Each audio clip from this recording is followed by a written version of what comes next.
écoutez les Heroes, Germain Grandjean.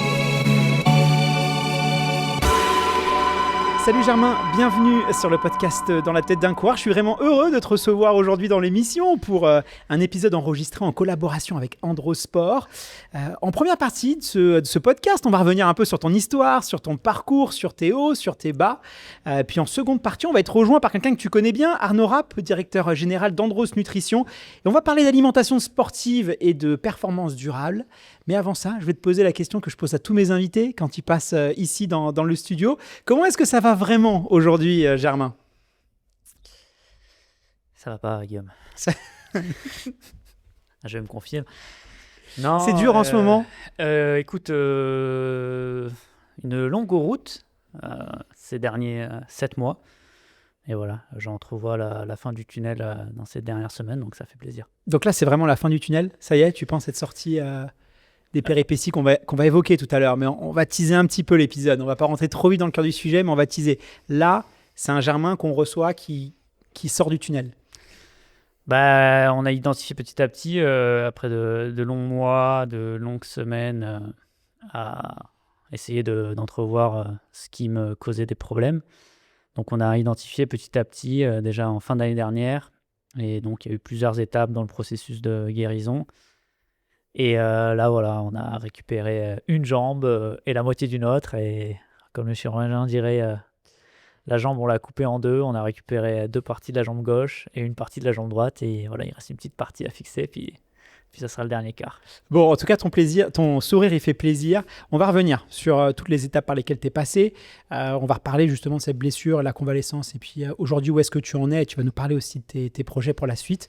Mais avant ça, pour préparer l'émission, je me suis plongé un peu dans ton histoire. J'ai fouillé, je me suis un peu renseigné. C'est pas tout beau ce que j'ai trouvé. Alors, je plaisante. Voilà, Mais voilà, on a quand même mené notre petite enquête d'investigation. Chronologiquement, ce que j'ai découvert, c'est que tu es quelqu'un qui a grandi dans le monde du sport. Tu as commencé au début avec le ski alpi quand tu étais enfant, puis je crois après, c'était le vélo avant le trail. Il y a un point commun dans tous ces sports que tu as pratiqués, c'est des sports solitaires. C'est des sports besogneux, on va dire, ou voilà, des sports d'endurance, des sports assez solitaires, exigeants, parfois un petit peu ingrats. Pourquoi est-ce que tu as toujours été attiré vers ces sports d'endurance, comme ça un peu ? Alors, ouais, premièrement, c'était le ski alpin, donc plutôt en descente, après plutôt VTT, puis vélo de route. Moi, je suis plutôt un gars de l'extrême. J'adore les sports extrêmes. Non, pour être plus sérieux, non, j'ai toujours aimé être tout seul en montagne, c'est là où j'ai grandi. Donc le ski alpin était sympa pendant un moment, puis j'ai très vite dévié des parcours plutôt slalom et piqué, où on était tout le temps astreint à rester sur la piste, à travailler des gammes, et rapidement je me suis un petit peu échappé pour sortir des pistes, et toujours un petit peu le premier à ne pas faire les slaloms quand il neigeait, etc. Et bon an, mal an, mes parents déménageaient sur la Côte d'Azur, donc j'ai quitté la station de ski dans laquelle j'habitais. C'est pas le plus pratique pour faire du ski. Voilà, le ski me manquait beaucoup, et c'est là que j'ai un petit peu substitué ça au vélo. Donc commencé au début par le VTT et après le vélo de route. Et voilà, ce qui me plaisait, c'était vraiment l'effort endurance. J'étais toujours un petit peu pareil, on avait toujours un cadre, un programme, et moi j'étais toujours un petit peu off de ce truc-là. Je respectais pas trop ce qu'il fallait faire. J'étais un petit peu toujours à l'expérimentation de faire plus, de faire des trucs qui n'étaient pas écrits, quoi. Et comment ils prenaient tes entraîneurs ? Et comment ils essaient de te canaliser, ou ils se disaient, bon, Germain, on connaît le garçon, on le laisse faire un peu ce qu'il veut ? Comment ça se passait, ta relation avec eux ? Ouais, c'était... Non, ils voyaient ce que je faisais. Généralement, on me disait, bon, c'est un peu trop, etc. Mais moi, ça m'attirait toujours de partir et de savoir si j'allais rentrer. Donc à l'époque, on partait avec une barre et un gel, et on faisait 8 heures de vélo, et puis c'était celui qui mangeait qui avait perdu. C'était un petit peu c'est toujours le cas maintenant. C'était un peu la nutrition à l'époque, on va dire. Maintenant, ça a changé. Mais ouais, avec mes entraîneurs, c'était un petit peu... Je disais pas tout, donc c'était un petit peu des non-dits aussi. Ouais. C'est des sports que tu as conservés aujourd'hui ? Alors le vélo, beaucoup moins, parce que j'en ai beaucoup fait.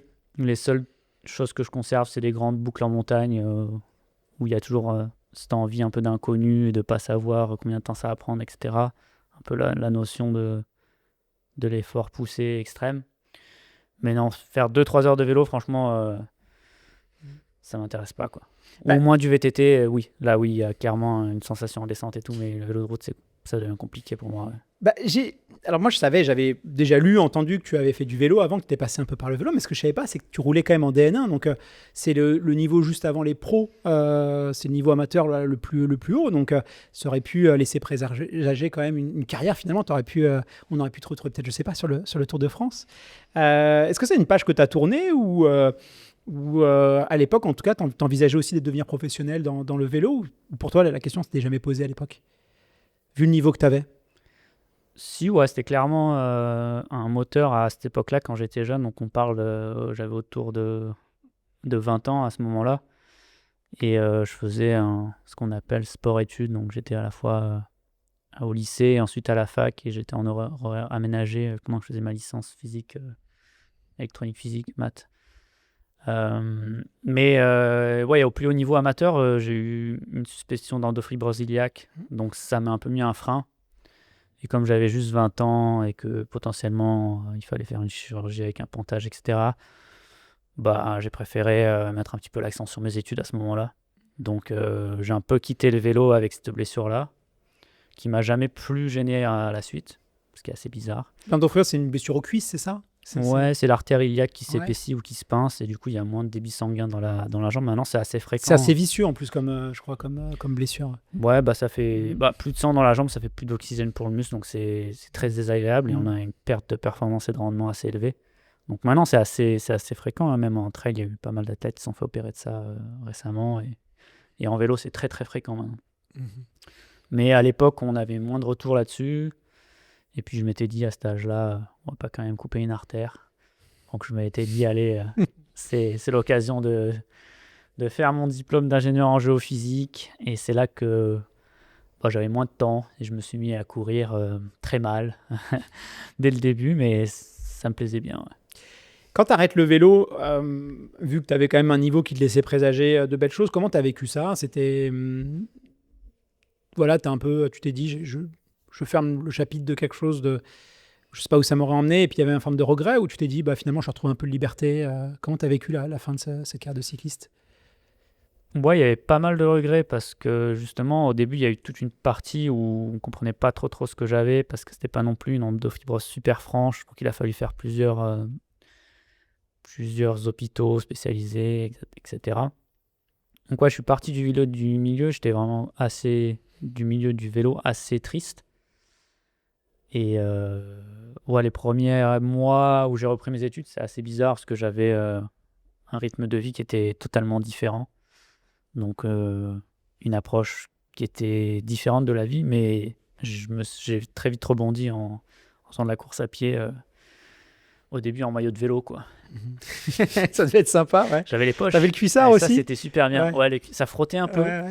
mais puis j'ai vite compris qu'il fallait acheter Enfin, un quand tu short. t'assois sur un rocher, c'est parti. Tu vois, Ouais, c'est nickel, ouais. Pour les premières chutes. Premier en descente. degré, c'est vrai? T'es vraiment parti courir avec les... Non, au début, j'avais le maillot de vélo, ouais. Je courais, j'avais le Ouais. maillot de vélo et le short, parce que je n'avais pas de t-shirt. Mais je trouvais ça cool pour mettre des trucs dans les poches. Puis j'ai vite compris que après il y avait des sacs, etc. Mais c'est vrai on était quand même pourquoi à les l'époque. maillots de course, on peut se poser la question, pourquoi ils mettent pas des petits comme non? Ouais, c'est...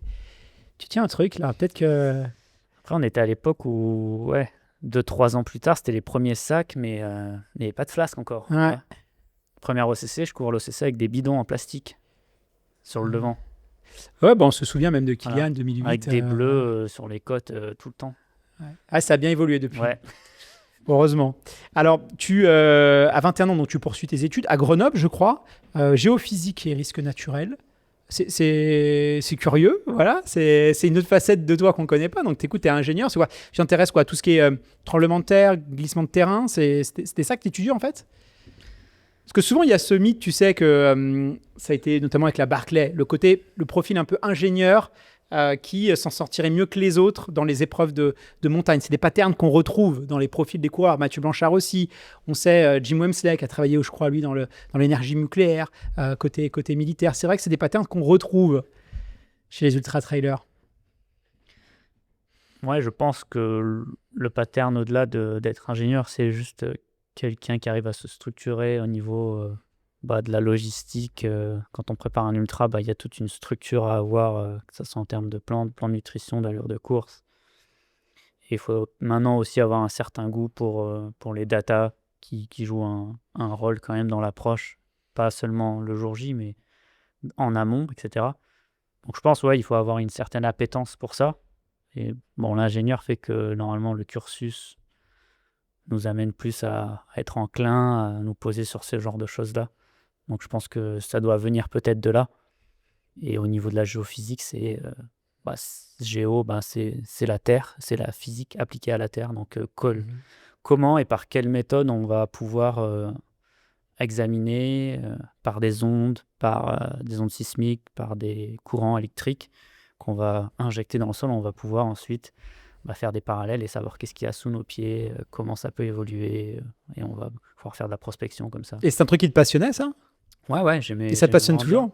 Ouais, ça me passionne toujours. Ce qui me passionnait moins, en fait, c'est que je passais mon temps à étudier dedans ce qui se passait dehors. Donc ça m'a vraiment un petit peu, pas chagriné, mais ça a posé les réalités du métier, où j'avais un petit peu cet idéal de me dire, ok, je vais passer toutes mes journées sur le terrain. Et vous n'avez jamais sur le terrain cherché, faut pas faire des carottes? Si, on est allé sur le terrain, mais après, une fois que tu as toutes ces données de terrain, forcément, l'acquisition, le traitement de données prend beaucoup plus de temps que la donnée et ce que tu peux faire sur le terrain toi-même. Et à la fin, même, tu as envoyé des équipes sur le terrain pour faire ce travail-là pour toi. Ouais. Donc, au final, tu es derrière un écran en train de compiler des modèles pour étudier ce qui se passe dehors, et après, tu perds un peu cette connexion avec ce qu'il y a dehors. Et c'était ça qui m'intéressait, donc je me suis dit, il faut que je trouve autre chose.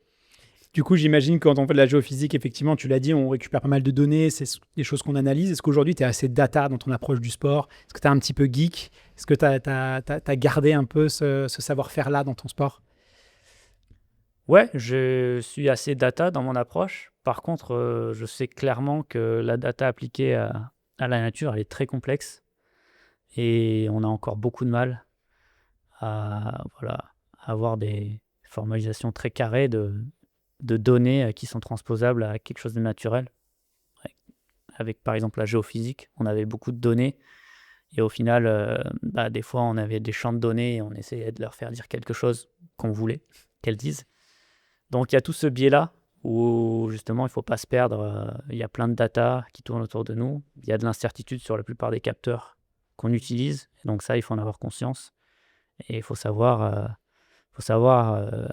ce qui compte dans les datas, mais il faut savoir faire le tri avec des champs de données qui veulent dire quelque chose et de l'incertitude, et d'autres qui sont juste quelque chose qu'on ne peut pas analyser, quoi. Justement, c'est quoi les données que tu regardes, toi, qui te concernant dans le sport? Celles que tu trouves le plus pertinentes ou qui t'aident le plus dans ta préparation? En fait, je regarde toutes les données. Par contre, je ne vais pas regarder un épiphénomène de données. En fait, je ne vais pas regarder des données sur une semaine, je ne vais pas regarder des données sur un jour. Pour moi, c'est irrelevant. Par contre, je vais regarder des tendances de données, des choses qui évoluent au fil des semaines, voire mois. Et c'est là qu'on va pouvoir faire des choses intéressantes. Je pense que si on regarde demain matin sa HRV ou demain matin, je ne sais pas, sa dernière nuit de sommeil, ça ne va pas être vraiment nous dire grand-chose sur ce qui va se passer. Par contre, si on a la tendance des 10, 15 ou 20 derniers jours, là, clairement, on voit qu'on rentre dans une période qui est néfaste ou une période qui est vraiment bonne. Et voilà, plutôt analyser des données au quotidien de tous les matins. Je me pèse, je ne regarde pas exactement à combien je suis, etc. Par contre, je vais voir la courbe, comme on dit, sur la one-pager. Ouais. Mais je l'ai placé. Il fallait placer one-pager. Je l'ai placé. Il m'a prévenu, Germain, qu'il y avait plusieurs mots à placer dans le podcast. Donc, je ne sais pas c'est lesquels, il nous le dira à la fin. On va voir. Et du coup, c'est plutôt la tendance des données que je regarde, d'évolution, plutôt qu'une donnée sporadique. D'accord, mais ça ne répond pas à ma question. Du coup, fréquence cardiaque. J'écoute pas tes questions. Fréquence cardiaque, monitoring du sommeil, tu as quoi? Tu as un petit tapis de contrôle, tu as ta montre. Qu'est-ce que tu regardes après? Peut-être ta glycémie. Tu vois, en termes de data pure, c'est data pure. Quel capteur tu as et qu'est-ce que tu vas regarder? Data pure, ouais, j'ai un brassard de sommeil. D'accord. J'ai une montre. J'ai une balance connectée. Ouais. J'ai... Glycémie, tu regardes un peu? Lactate? Je supporte pas le capteur glycémique. J'arrive pas à le porter plus d'une semaine. Même le petit, là, les nouveaux Non. Je sais pas pourquoi il me fait trop mal. Je l'ai mis partout, enfin sur le bras, Mhm. mais sinon, Ça, On sinon, veut pas savoir. non, sinon c'est- je le supporte guère. Et au final, je trouvais qu'il y avait un trop gros délai avec ce qui se passait. Hmm. Bah, ça a été un peu aussi, on a vu des Ouais. applications, puis ça a été un peu, comme tu disais tout à l'heure, c'était très juste, c'est-à-dire si la donnée elle est pas fiable, bonjour. Quoi. Ouais, puis je pense que c'est assez intéressant. Tu le portes 10 jours, tu vois un petit peu comment tu réagis, quel Mhm. type d'aliment ou quelle réponse, et tu comprends sans l'avoir au jour le jour. Je l'ai testé aussi plusieurs fois pendant l'entraînement, etc. Et après, il y a certaines conditions où j'utilise d'autres data sur des stages en altitude, Mhm. sur différentes choses. Et puis après, tu prends toutes tes données, tu les jettes en l'air et tu dis, allez, je vais courir. Non, Juste- mais c'est vrai, il y a des moments où en fait, tu t'enfermes là-dedans et c'est juste plus une vie, quoi. T'as ressenti ça, toi, à un moment donné? Non, mais il y a des fois où en fait, tu regardes toutes tes datas et t'as tout qui flash orange et tu dis, mais en fait, ça va nickel, quoi. Alors, comme je te dis, si ça flash orange pendant 2 mois, bah non, ça va pas nickel. Il y a des états de forme, des pics de forme ou des moments un peu plus de stress, de fatigue, que tu as pu peut-être mieux anticiper grâce à cette data. Est-ce que tu as des exemples comme ça concrets à nous partager? Ou finalement, t'es pas encore arrivé à ce niveau-là? Oui, bah clairement, je pense surtout des postes ultra, c'est assez intéressant de garder toujours les datas. Et c'est là où tu vois le travail que tu as fait les longs mois avant où tu as tes baselines en fait. Putain, je l'ai placé baseline, mais c'était pas dans la liste. C'était pas dans la liste Ouais, non, celui-là? ouais, trend, Ouais. baseline, one pager, je pense Ouais. que c'est pas mal. Ensuite, ouais, le travail des longs derniers mois, c'est justement d'avoir toutes ces données et d'avoir un petit peu ta base et Ta base. ta base, ta database. Ta database. Et c'est là où tu vois bah, justement Sur ta homepage. ouais, sur ta homepage quand est-ce que tu reviens à l'homéostasie, Ouais. qui est l'équilibre, bien sûr. Bien sûr. Donc voilà. Mm. Moi, je me souviens plusieurs fois d'attendre justement, même si je me sentais assez bien, d'attendre justement que le champ de données tende vers un idéal de retour. Mhm. Voilà. Justement, combien de temps ça met avant de. Quand tu sors d'un UTMB, d'une Diag des Fous, d'un marathon du Mont Blanc, enfin d'un 90 du Ouais. Mont Blanc, combien de temps tu mets, toi, pour récupérer? Je demande à ChatGPT. Ouais. justement, Je suis prêt là. ouais, il me donne une fourchette entre 10 et 30 jours Mhm. et je me place au milieu, quoi. Non. Premier bah, degré, tu utilises l'IA pour un peu tes datas. Je sais qu'il y a de plus en plus de sportifs qui font ça. Ils prennent leurs datas, ils les foutent dans Claude ou ChatGPT et ils vont essayer un peu de. Ouais, ces trucs que tu fais, ça, les amateurs le font beaucoup, mais est-ce que les élites le font, ça? oui. Vraiment, réellement, hein, c'est. Ouais, bah alors moi c'est plutôt Jean-Claude que j'utilise. La C'est mon version oncle. française. Ah, c'est mon oncle. Et je lui demande. Non, mais ouais, j'ai des feeds avec ChatGPT. Non, vraiment, Ouais, ouais, vraiment. ouais. Ouais, moi j'ai des fichiers de Il y en a beaucoup qui utilisent en coach mental biologie, aussi. etc. Où je suis, mais ça n'empêche pas de travailler avec des spécialistes, mais ça n'empêche Mais pas tu fais aussi de savoir. confiance parce que ils Non. sont des. Des fois oui, Ouais, des fois non. Pas parce que tu sais jamais quand.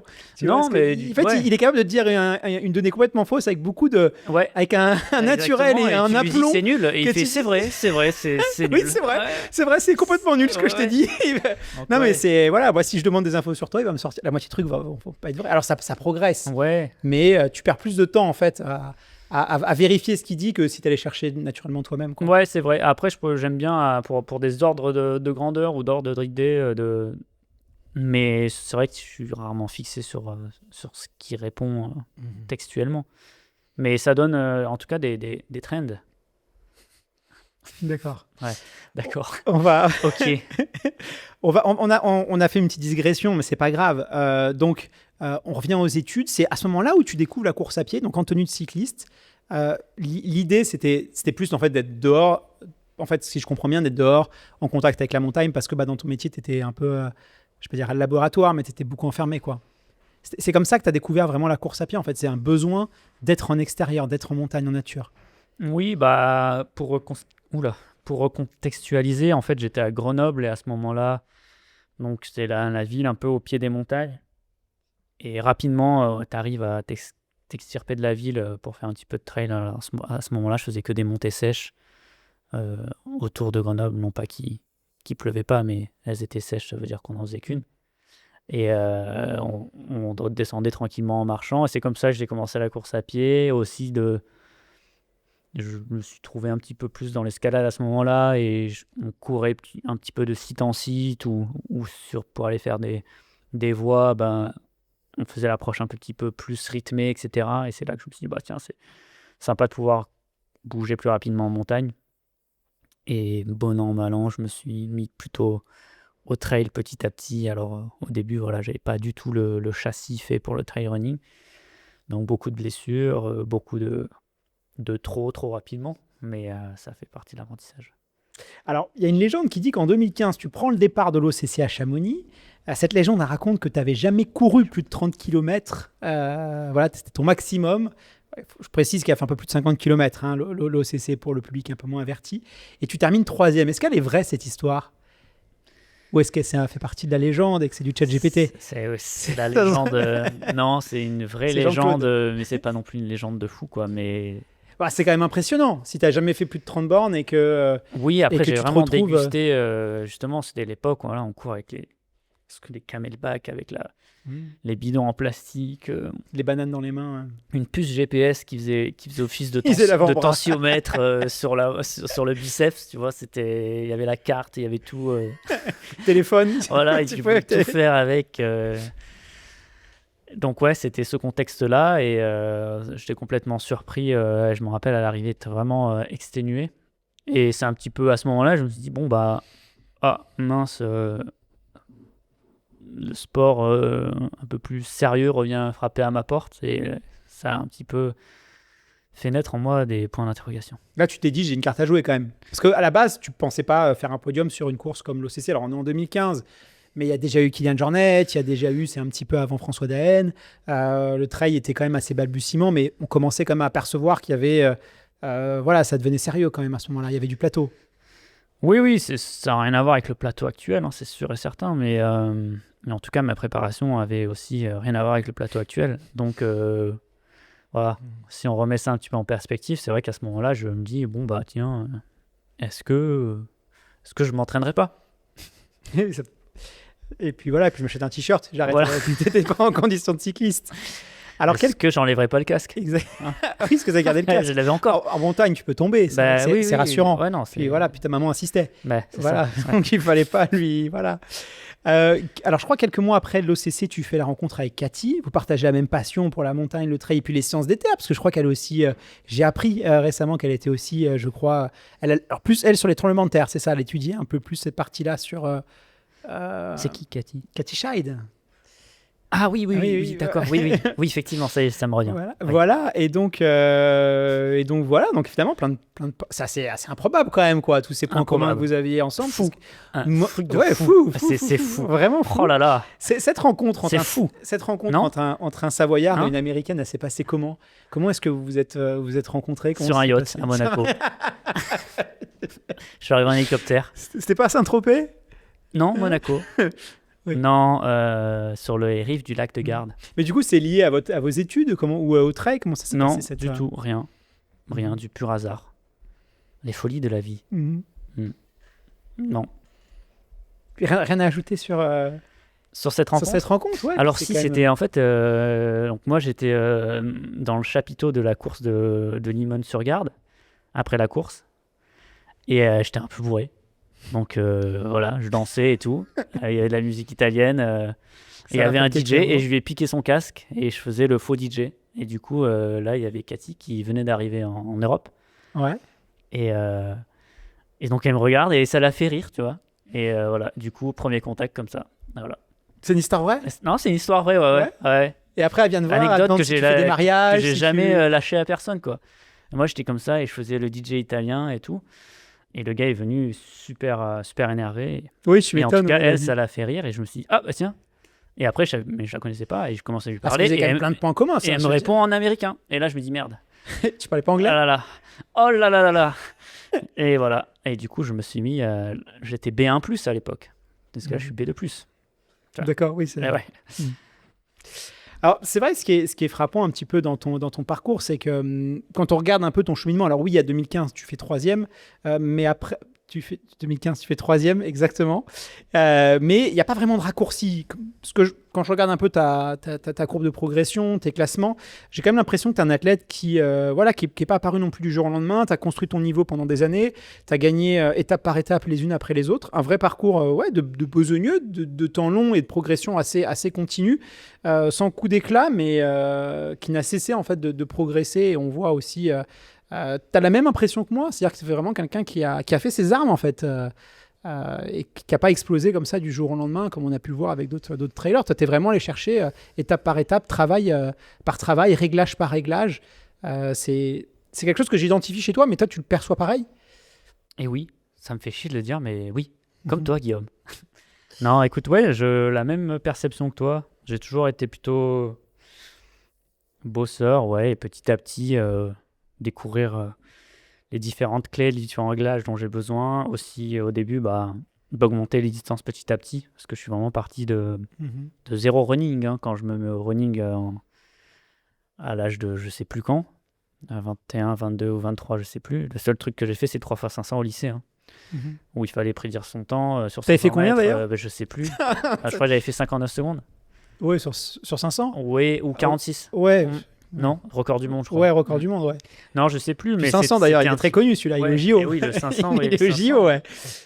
Moi, je suis plutôt champion du monde du 550. Mm. Mais ouais, pour dire que j'avais vraiment pas de culture running et pas du tout de technique, rien. Donc j'ai dû passer par ces bases au début.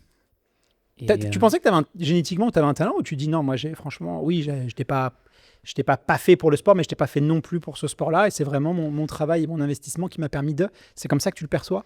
Ou tu penses que tu avais un avantage sur les autres quand même avec le ski, avec le vélo? L'avantage que j'ai seulement perçu, en tout cas avec confrontation et entraînement avec les autres, c'était qu'au bout de... Quand je faisais du vélo, quand on se chauffait à faire des longues sorties au bout de 8-10 heures, j'avais vu qu'en fait, il y a tout le monde qui s'éteignait, et moi j'étais vraiment nickel, quoi, avec ma seule barre et mon seul gel, comme je te disais tout à l'heure. Donc je me suis dit, tiens, c'est marrant, ces longs trucs, ça paraît tout fait pour moi, sauf qu'en vélo, oui, mais en course à pied, je savais pas du tout. Et je regardais les gens qui couraient 100 km à l'époque, et je me disais, mais comment ils font? Moi je fais 20 km et j'ai mal partout, comment ils font?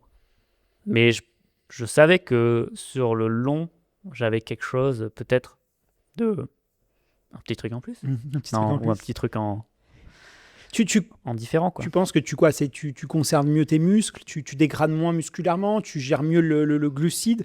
Tu as essayé de creuser un peu, savoir un peu d'où ça devenait, cette longévité sur les parcours. Et c'est vrai que, on le disait un peu hors caméra, mais je trouve que tu es quelqu'un qui finit toujours... on dirait que tu en as toujours sur le pied, quoi. C'est quelque chose que je vois quand tu arrives sur les courses. J'ai toujours l'impression que Germain, il arrive, il a 90, quoi. Il lui reste encore, il pourrait faire 200, quoi. Il pourrait aller chercher les... Ça, c'est ma poker face qui marche très très bien, parce que arrivé du TMB 2019, arrivé du TMB 2021, je suis quand même 1h30, 2h à l'infirmerie après. Je suis tellement dans le mal qu'ils ne veulent pas me faire descendre, ils veulent m'envoyer à l'hôpital de Sallanches. Et ça, j'en ai d'autres. Il y a des madères. Mais c'était il y a longtemps, ça. Ouais, mais quand même. C'est-à-dire, j'ai toujours des fins de course où sur la ligne ça va très bien, et après quand je suis dans mon appart pendant 1 heure, c'est un peu différé alors. Ouais, c'est différé. C'est... Ah mais c'est marrant parce que tu vois, c'est pour ça que c'est sympa de t'avoir sur après, le plateau. je gère mon image, tu vois. Ouais, voilà. Pour les photos. Dès que ça flanche, je suis barré, quoi. Je suis plus là. C'est intéressant, mais est-ce que tu n'as pas aussi est-ce que là, j'ai dit, tu t'es construit plutôt sur un temps long, ça c'est vrai, mais est-ce que tu n'aurais pas aimé des fois que ça aille un petit peu plus vite, tu vois? Parce que c'est vrai que j'ai l'impression, on en reparlera après, tu as eu cette grande année en 2023. Le millésime, voilà, le grand cru, voilà, le Germain grand cru. Mais c'est vrai qu'entre 2015 et puis après 2023 où tu exploses tout, on te voit partout, et voilà. Est-ce que tu aurais aimé des fois que ça aille un petit peu plus vite? Je pense que ça a été assez linéaire, ou si je reprends petit à petit, 2017, 2015, il y a l'OCC. 2017, je crois que je fais la 6000D. Première fois que je fais 70 km. Ensuite, je fais la Maxi Race en 2018. J'augmente petit à petit. 2020, il y a 98 Mont Blanc, il y a l'UTCAM. Et là, il y a aussi le Covid, tu vois, qui met quand même un frein 2022, tu étais en lice aussi, mais tu crois que tu étais Ouais, Covidé, j'avais ouais. Covid aussi en 2022. Bon, j'ai fait quand même d'autres courses à ce moment-là, mais voilà, je pense que c'est assez linéaire et un peu coupé aussi l'herbe sous le pied avec le Covid. Je me rappelle avoir assez mal vécu cette période parce que j'avais, je pense, bien progressé. Mais bon, c'est comme ça. Alors, on va parler du millésime. Ah, ma Voilà. plus En belle plus, je sais que année. tu aimes, voilà, Ah parce là que là. l'Obispo, donc Ah oui, oui, oui. voilà, Et puis parlons de je moi l'ai un peu, placé, Guillaume. je l'ai placé avant que, Voilà. que tu puisses le placer, tu vois. Est-ce que tu pourrais nous chanter un petit peu le refrain? Ouais, après, si Allez, tu veux, je non, ferai le maintenant. DJ, tu feras le DJ, Ah ouais, et ah là puis, là. et puis ça paraît sympa. Mais non, moi j'aimerais qu'on Comment revienne. ça, quand mais même. non? J'aimerais qu'on revienne cette année 2023. Ah, Parce que tu nous fais la victoire au marathon du Mont Blanc. en 90, hein, attention. Le 90, pardon. Sur le 90 du Mont Blanc, désolé. Tellement Merci. connu pour le marathon. Mais c'est vrai que maintenant, le 90, limite, il va dépasser le format historique Ah non. en densité. Bon, voilà. Troisième place à l'UTMB. Tu fais 2 à la Diagonale des Fous. Et c'est vrai, quand on regarde ça de l'extérieur, on a l'impression qu'à ce moment-là, tout fonctionne, que tu es sur une phase ascendante et que tu es à ça, en fait, de décrocher la médaille d'or sur l'un des majors. Comment toi, tu as vécu cette saison de l'intérieur cette année-là? Quel regard t'en portes? Est-ce que tu as le même constat que moi? J'ai vécu ça très bien. Mais c'est vrai que je pense que... Tu te sentais fort à ce moment-là? Ouais, je pense que aussi je me sentais déjà fort en 2022, mais c'est vrai qu'avec ce Covid au départ de l'UTMB, j'étais un peu frustré de ne pas pouvoir... Te bagarrer avec Kylian ouais, Mathieu? non, pas pouvoir juste m'exprimer par rapport à 2021. Donc, non, je vois comme une évolution de mon niveau, toujours linéaire, mais c'est vrai qu'au 2022, on a passé un peu à travers, donc c'est pour ça que les gens ont pensé que j'ai eu un gros gap d'évolution. Mais ouais, c'est une saison qui s'est construite de façon assez idéale. J'en discutais, c'est vrai qu'il y a des gens qui mettent des années à avoir ces 3 résultats-là, et moi, je les ai eus en 3 mois, quoi. Quand tu prends vraiment... quand tu mets tout bout à bout, ça fait du fin juin jusqu'à mi-octobre. Bon, il n'y a pas 3 mois, je serge un peu, mais il n'y en a pas beaucoup.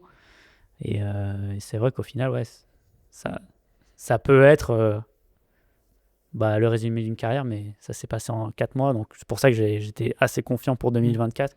Petit à petit, voilà, c'est un petit peu dégringolé après, quoi.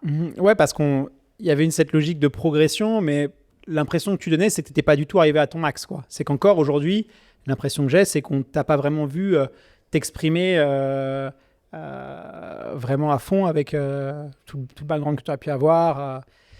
C'est pas un aboutissement, moi, c'est pas comme ça que je la vois, cette saison 2003. Je la vois comme un tremplin, mais finalement, il y a un peu cette frustration de se dire l'année 2024, elle doit être décisive pour toi. Est-ce que justement, toi, en 2023, t'imaginais une seule seconde ce qu'allait t'attendre par la suite?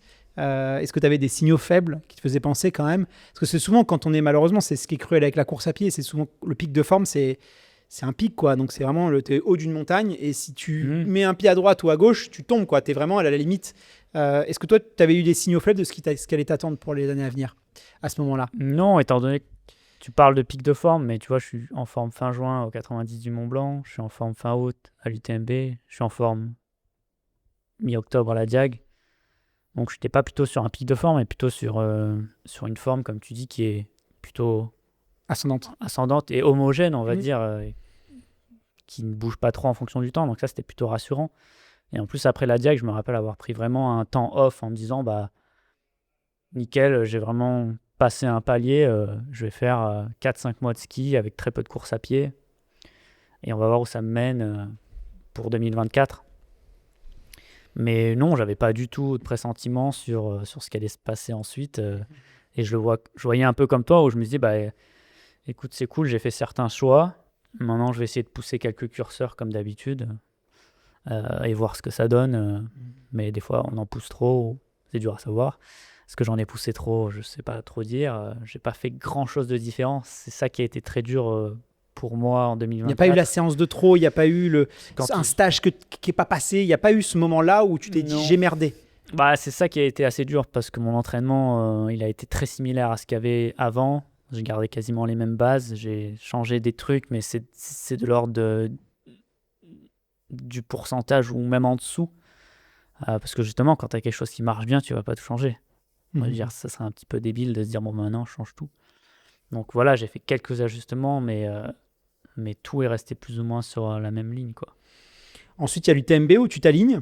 25 km de l'arrivée, je crois pas moins de 25 km de l'arrivée, Un triangle, ouais. à Trian, Ah, ouais. Ce qui est quand même Trian. cruel, ce qu'on n'a jamais vu, même je crois, dans Ouais. l'histoire de. T'as au moins ce titre-là. Ouais, j'ai le record. Ouais, t'as le ouais, record ouais. de l'abandon le plus tardif Ouais, c'est sur, ça. sur la course. À ce moment-là, j'avoue, je m'en souviens, on avait parlé avec des athlètes qu'on reçoit et on se disait, mais qu'est-ce qui s'est passé avec Germain, quoi? D'où il abandonne à Ouais. 25 km de l'arrivée? On ne comprenait pas. On s'est dit, qu'est-ce qui s'est passé, quoi? Et Ouais, qu'est-ce qui s'est passé, du coup, c'est plus, Germain? c'est plus 30 ou 35. Mais bon, quoi qu'il arrive, voilà, bah, c'est les premiers symptômes de ce qui m'arrive. En gros, c'est que je commence à arriver vers Champé où là, je sens vraiment des douleurs un peu. C'est même pas des douleurs, en fait. C'est même pas des jambes qui font mal. C'est des jambes qui sont bizarres, où j'ai pas de coordination, j'ai pas de proprioception dans les pieds. Et j'ai juste des jambes qui répondent pas exactement à ce que mon cerveau veut dire, en fait. Et c'est très troublant parce que c'est très dur à expliquer, dans le sens où je suis sur une route plate, et il faut que je me concentre énormément pendant 10 à 20 secondes avec le schéma de la course à pied dans ma tête pour faire 5 foulées. Et du coup, là, c'est très troublant. La première fois que ça m'arrive, en fait, je sais pas trop ce qui s'est passé. Et c'est pour ça qu'en gros, c'est complexe, parce que tu te dis, je suis deuxième à Trian et j'abandonne. Donc ça, c'est assez incompréhensible pour plein de personnes, où les gens se disent, il est deuxième, il voulait gagner, et il abandonne. Tu vois. C'est bizarre, quoi. Ce qui pourrait... Ouais, enfin bon. ce qu'on pourrait Deuxième comprendre. place, c'est mais quand non, même. mais voilà, tu craches jamais sur une deuxième place, sauf que, en fait, moi, à ce moment-là, je suis incapable de marcher normalement, ou d'avoir une force normale ou une coordination normale de mon corps. Et c'est juste que je ne peux plus avancer. Tu vois, c'est pas des jambes qui font mal. On a tous connu ça. J'en ai fait assez du TMB avant pour dire j'ai mal aux jambes. Et puis tu es ultra-trailer. Ouais. Ouais. Donc, Tu sais gérer la douleur. Voilà, quoi. soudainement, c'est énormément de plein d'interrogations. C'est aussi de me dire, à ce moment-là, j'ai un truc vraiment bizarre. Qu'est-ce que j'en fais, quoi? Donc je m'arrête, et dès le lendemain matin, je vais faire plein d'examens, etc. Puis le lendemain, ça va très bien. Donc ça aussi un peu troublant. Et donc c'est les premiers symptômes de ce truc-là qui se réitèrent à la diag après, où je parais je crois que je suis en 2 ou 3e, je crois. Et voilà, ça commence, mais encore un peu plus tôt. Et donc là, voilà, je vais potentiellement faire plein d'examens ensuite, remettre en cause plein de trucs dans mon entraînement, dans mon approche pour l'année 2025, parce que on trouve rien nulle part. C'est ça qui est le plus dur dans ton histoire, c'est parce que donc, tu abandonnes sur l'UTMB, tu vas sur la diag, tu abandonnes sur la diag, tu vas faire des examens, tu sens que tu perds de la force, tu sens que ton corps il n'est pas pareil que d'habitude, et les examens ils reviennent, ils sont normaux. Comment est-ce qu'on vit ça? Est-ce qu'on se remet en question? Est-ce qu'on doute? Est-ce qu'on se dit finalement, est-ce que c'est moi le problème? Ça vient de la tête? Il y a des médecins, ils ont vite tendance à dire quand ils ne trouvent pas, c'est dans la tête, tu vois, c'est des choses qui arrivent. Est-ce que est-ce que toi, tu t'es posé ces questions-là? Clairement, quand tu multiplies les examens, etc., le problème, en fait, de ces moments-là, en 2024, c'est que à J+1, J+1 même, j'ai plus tout de symptômes. Je peux aller faire un footing et ça va nickel. Ça, c'est cruel, quoi. Parce Ouais. qu'en fait, ça rend fou, quoi. Ça rend fou, c'est très dur d'être compris, à la fois par le corps médical et par aussi des fois les proches. Mais c'est très dur aussi à expliquer ce qui se passe, où on se dit, en gros, il faudrait avoir un IRM au moment où j'ai les symptômes, tu vois. Et à un moment, on était presque jusqu'à là avec l'équipe médicale. On se disait, on regardait le parcours et on se disait, quel va être le centre d'imagerie le plus proche, où quand j'aurai les symptômes, on pourra faire un truc sur ce qui se passe vraiment, un espèce de check-up.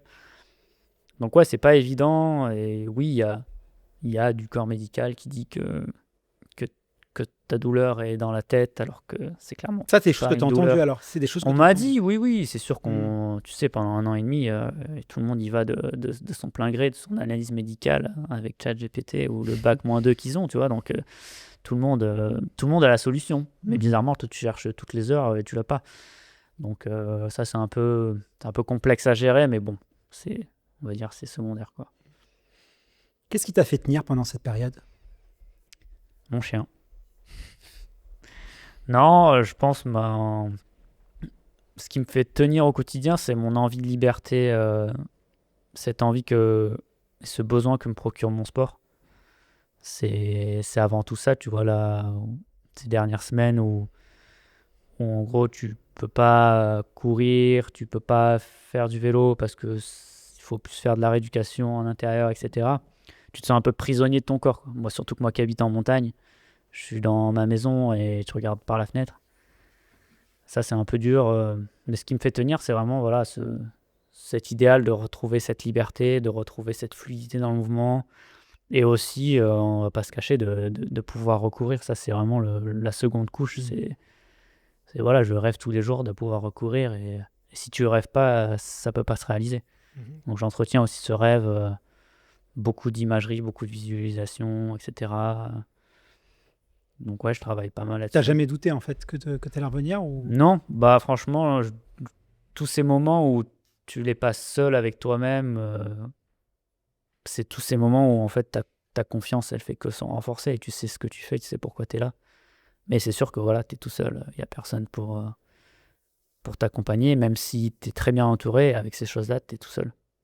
Donc si tu n'es pas confort avec ça et si tu n'es pas aligné, je pense que tu t'effondres. Finalement, après des mois d'errance un peu, les médecins ont enfin identifié l'origine du problème. Tu as été opéré aussi. Qu'est-ce que tu as ressenti à ce moment-là? J'imagine que ça a dû être un sacré soulagement. Quand ça y est, tu as eu ton diagnostic. Ouais. Tu t'es dit, c'est pas moi et j'ai bien fait de pas douter. J'ai bien fait de m'accrocher, quoi. C'est vraiment, il y a un effet hyper libérateur avec ce diagnostic. Ouais, il y a un effet hyper libérateur. Après, il y a toujours une absence de consensus au niveau neurologique à propos de ces pathologies-là, où je pense qu'on est un petit peu aussi dans les prémices, où c'est aussi une sphère qui est un peu moins regardée. Et voilà, on est plus des fois dans un sujet où on est un petit peu entre deux feux, ceux qui croient, ceux qui croient pas. Et là, c'est un peu complexe, tu vois. Justement, dans mon parcours, je rencontre des gens qui sont moins dans une approche scientifique, parce que la science sait qu'elle ne sait rien. Et ce qui est prouvé scientifiquement à l'instant T n'est peut-être pas prouvé scientifiquement à T+1.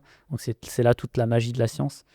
Et donc moi, des fois, je suis tombé un petit peu dans cette absence de consensus où toi, tu es un petit peu au milieu en tant que patient et tu dis, bah, moi, je veux juste qu'on trouve mon truc, quoi, et avancer. Donc oui, une fois qu'on a été aligné là-dessus et que moi, j'ai fait un certain nombre de tests pour vraiment me prouver et prouver que ces compressions de nerfs étaient véridiques. Et de toute façon, avant et après, il n'y a eu aucune zone d'ombre. Donc, ouais, ça a été un soulagement, surtout à cet automne, quand je voyais que tout était reparti. Ouais. Alors Germain, comme tu le sais, la convalescence, la récupération, la longévité, elle repose aussi sur tout ce qu'on fait autour, que ce soit le sommeil, la récupération, la gestion de la charge et bien sûr la nutrition. Et ça tombe bien puisque je te propose qu'on passe à la deuxième partie de ce podcast qui est consacré à l'alimentation de l'effort. Et pour en parler, j'ai le plaisir d'accueillir Arnaud Rapp, directeur général d'Andros Nutrition. Salut Arnaud, merci beaucoup d'avoir accepté de participer à l'émission. Tu vois, il est apparu comme par magie, bam. Il est très fort. Et il fait souvent la prod est fort. Hein. À la maison, des fois, je me retourne. Et oh là, bam, il est là. Et hop, je suis là. Ah là. Et partout. Des fois, c'est un peu malaisant, Arnaud. Donc, Ça va, Arnaud? Salut, Guillaume, C'est un bel accueil. C'est un accueil C'est très un chouette. très bel accueil, là. Ça me libère de toute charge mentale. Alors, Arnaud, moi, j'ai plein de questions à te poser parce que je pense, comme tous nos auditeurs et auditrices, on connaît tous Andros. C'est une entreprise que tout le monde connaît. J'ai presque envie de dire, on a grandi avec vos produits. Vous avez un lien très fort avec les Français. Mais c'est vrai que quand on pense Andros, le réflexe, c'est de penser aux fruits, c'est de penser aux compotes, à la confiture, pas forcément à la nutrition sportive. Alors moi, je suis curieux. Pourquoi est-ce que vous avez décidé de vous lancer dans cet univers-là? Déjà, le lien entre Andros et le sport est assez ancien, que ce soit le sport amateur local, le rugby par exemple, mais aussi le sport de très haut niveau, dont le rugby encore une fois. Vous vous souvenez peut-être du trophée Andros, le premier... Même la course de les rallyes, non? Vous étiez un petit peu aussi sur les Il rallyes. y a eu du rallye, Ouais. même avant. Il y a le Trophée Andros, c'était la première course sur glace. Ça a été la première course électrique, d'ailleurs, du monde. Et il y a tout un nombre d'athlètes qui ont été accompagnés de manière plus ou moins médiatique. Donc vraiment, ce lien est ancien. Et ensuite, Andros, la base d'Andros, c'est le fruit. Et le fruit, c'est une bombe nutritionnelle pour le sport, que ce soit pour l'apport glucidique, pour l'apport de phytonutriments. Et donc, ça nous paraissait assez logique de se dire, allez, on se lance dans la nutrition sportive et on va essayer d'apporter ce qu'on fait de mieux, à savoir le plaisir et le fruit, au service de la performance des athlètes. Alors c'est vrai que c'est en plein boom en ce moment, la nutrition sportive. Il y a plein d'acteurs qui se sont lancés sur le marché. Mais chez Andros, on va dire, j'imagine que si vous êtes venu, c'est que vous imaginiez qu'il y avait encore de la place pour un acteur et il y avait peut-être des solutions. Vous avez peut-être mieux à proposer, des choses qui n'existaient pas. Alors c'est quoi le problème que vous avez essayé de résoudre un peu chez Androsport?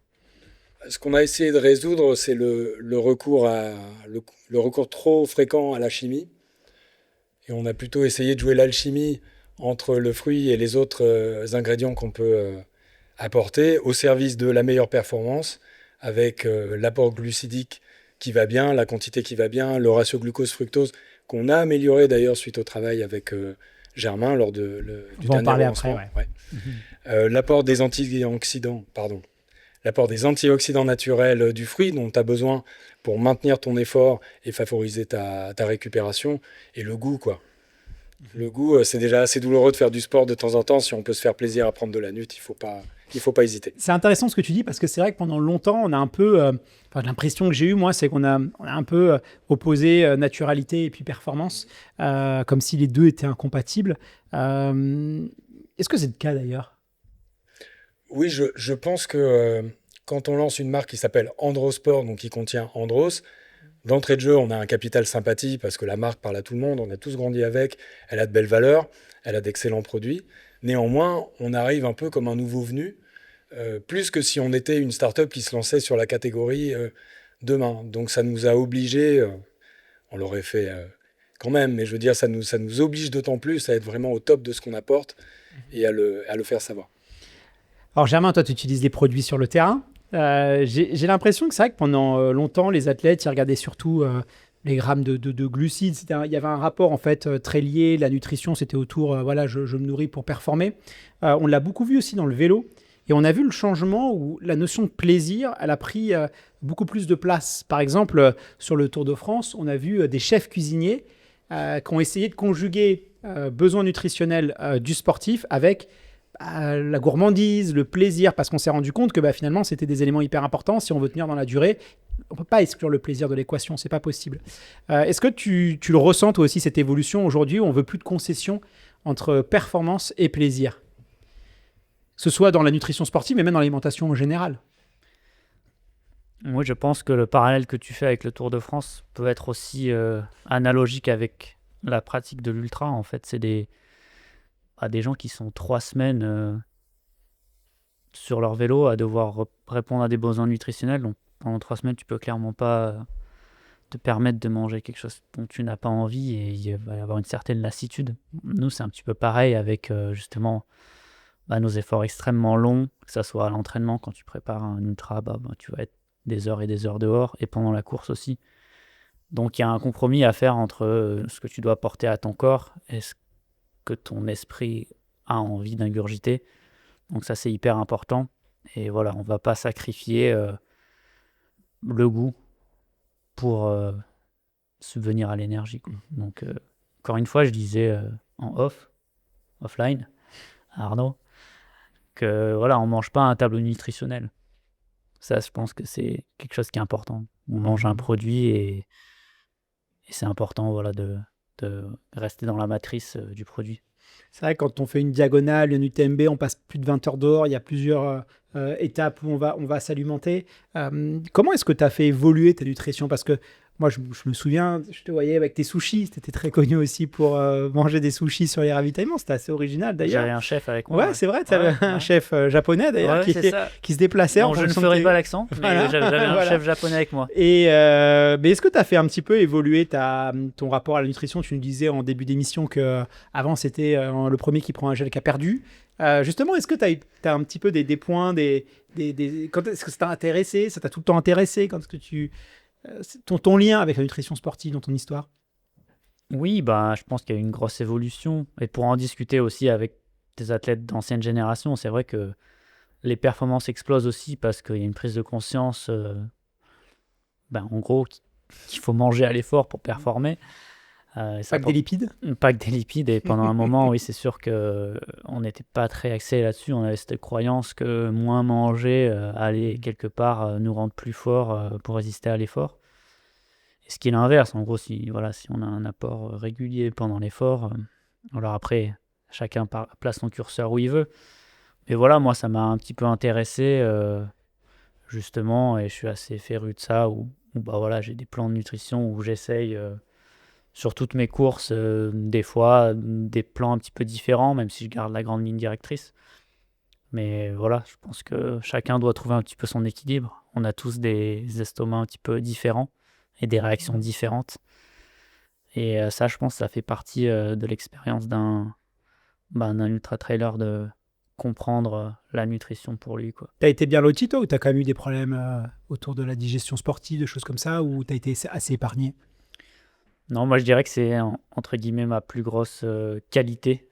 Quand on me demande c'est quoi ma plus grosse qualité, je vais pas sortir J'ai la un vitesse. super système digestif. Exactement, ouais, mais c'est ma plus grosse qualité, c'est que je peux manger n'importe quoi. Des Voilà. sushis. Fait Non, par mon chef des japonais. sushis, minutes. Merci, Gérard. oui, voilà, c'est À sympa la pour fork, rendre là. au sport. Mais non, mais en fait, je peux passer du solide au liquide, etc. Alors j'optimise justement en essayant de manger moins de solide parce que pour moi, c'est un petit peu compliqué sur les longs efforts de mastiquer longtemps. Donc c'est pour ça que j'aime bien les mélanges un petit peu semi-liquides comme ça. Mais oui, pour en revenir au sushi, c'est juste possible le côté plaisir et de se dire j'arrive à un ravitaillement, c'est un petit peu mon restaurant, mon break, je prends 3 sushis, c'est facile à avaler, je sais exactement combien un sushi a de grammes de glucides ou etc. C'est pas comme si tu prenais des cuillères de riz, combien t'en as pris. Ouais, est-ce que c'est bien quantifié? Ouais. Voilà, donc c'est très bien quantifié, je sais exactement qu'il m'en faut 3 ou 4 ou j'en sais rien. Et si j'en mange 2, je complète avec autre chose. Donc c'était aussi ce côté-là, à la fois plaisir et vraiment quantification du sushi, quoi. Plutôt sauce salée, sucrée? Et plutôt, alors il faut savoir que si le sushi n'est pas dans la sauce salée, je ne le mange pas. C'est D'accord. impossible, ça glisse pas. Donc généralement, ouais, j'avais quelques sushis et après je complétais par un apport un peu petit peu plus protéiné. Et donc là, je me réjouis d'avoir les gourdes à la whey parce que la protéine, comme je disais off-air, en fait, la protéine que je prenais dans les années avant, en fait, c'était beaucoup de liquide pour l'ingurgiter. Et là, je suis assez content de voir que en très peu de liquide et un mélange semi-liquide qui passe bien, je peux avoir quasiment le même apport. Donc j'ai hâte de la tester, en tout cas en condition course. On va revenir sur la protéine tout à l'heure parce que j'ai pas mal de questions à te poser à ce sujet. Alors Arnaud, avec Andros Sport, vous avez des athlètes qui vous accompagnent, des athlètes ambassadeurs. Qu'est-ce que vous choisissez justement? Comment vous choisissez vos athlètes un peu chez Andros? Qu'est-ce qui compte le plus pour vous? Ça va être quoi? Ça va être le palmarès? Ça va être qu'est-ce qui vous a séduit en fait chez un athlète comme Germain par exemple? En fait, la rencontre avec Germain s'est faite de la manière suivante. On voulait faire nos preuves dans un sport d'endurance qui est reconnu comme très exigeant. L'ultra trail, on peut clairement dire que ça en fait partie. On voulait également quelqu'un qui soit capable de nous aider à faire progresser les produits, qui soit assez analytique, qui ait de la précision dans ses retours. Ça se voit pas avant, mais ça se voit pendant. Pendant il qu'on était échange. ingénieur, ça c'est des choses... Je ne sais pas si c'est du fait des études d'ingénieur ou quel est l'œuf ou la poule là-dedans, je ne sais pas. Mais en tout cas, les retours sont très précis, donc précieux. Et on voulait une personnalité qui nous plaît. Et donc, on ne connaissait pas encore Germain, mais la personnalité nous plaisait. L'alter ego, Serge, on trouvait ça génial. Et on s'est dit, tiens, on aimerait bien... c'est vrai. Et on s'est dit, tiens, on aimerait bien travailler avec lui. Voilà. Donc, on s'est rencontrés. Il est apparu, comme tout à l'heure, voilà. d'un coup. Je suis arrivé dans son salon, le salon. Hop là. Germain. Il était sous la douche. Voilà, alors j'ai attendu sur le canapé. Ouais. Non, on ne se connaissait pas. Et donc, Germain a goûté les produits, il a testé les produits, il les a appréciés. Donc voilà, et il a fait des retours déjà qui étaient intéressants. Donc on s'est dit, bon, travaillons ensemble, quoi. Mais je pense que on a commencé à parler. Je crois que la marque avait quelques semaines, mois, Ouais, ou c'était quelques tout début, quelques moi. semaines, Ça fait- c'est le ouais. tout début. Ouais, C'était tout le tout début. début. Hein. C'est le tout début. Voilà. Mhm. Et puis, on est toujours ensemble. Moi, Ah perso, oui. ça fait plaisir. Ouais, moi j'ai 50% du travail est fait de mon côté. Vous aussi, 50-50. Nickel. C'est vrai que tu parlais de l'alter ego Serge, mais c'est vrai que quand on regarde Germain, t'es quelqu'un qui a jamais voulu mettre toute l'attention que sur tes résultats sportifs. C'est-à-dire que tu as quand même ta personnalité, tu as ton humour. Voilà, on dirait que tu n'as pas envie d'être résumé à tes performances. D'où l'alter ego aussi avec Serge. Il faut expliquer, peut-être tu pourras donner aussi pourquoi, Serge, parce que je crois qu'il y a une histoire aussi. Peut-être que les éditeurs le savent quand on appelle ça, mais ils ne savent pas forcément pourquoi. Mais tu vas peut-être nous le dire, sinon je me ferai un plaisir de le révéler. Ah, Voilà. j'aimerais bien avoir ta version, savoir qu'est-ce que c'est. Voilà, donc. Mais en tout cas, voilà, c'est vrai que tu veux pas être résumé, j'ai l'impression, qu'à tes performances. C'est important pour toi. C'est pas toute ton identité. Et c'est peut-être ça aussi qui a plu. Peut-être. séduit Andros. Sport. Après, je veux surtout pas me résumer. L'athlète qui place des produits coûte que coûte. Ça, c'est vraiment un truc où j'ai de plus en plus de mal. J'essaye d'être assez authentique sur mon approche, d'avoir peu de partenaires, mais des gens avec qui j'essaie de construire et des marques qui font sens et qui répondent à mes besoins, en fait. Voilà. Très, très rarement, je vais travailler sur une semaine avec une marque ou quelque chose dont ça fait absolument pas sens pour moi.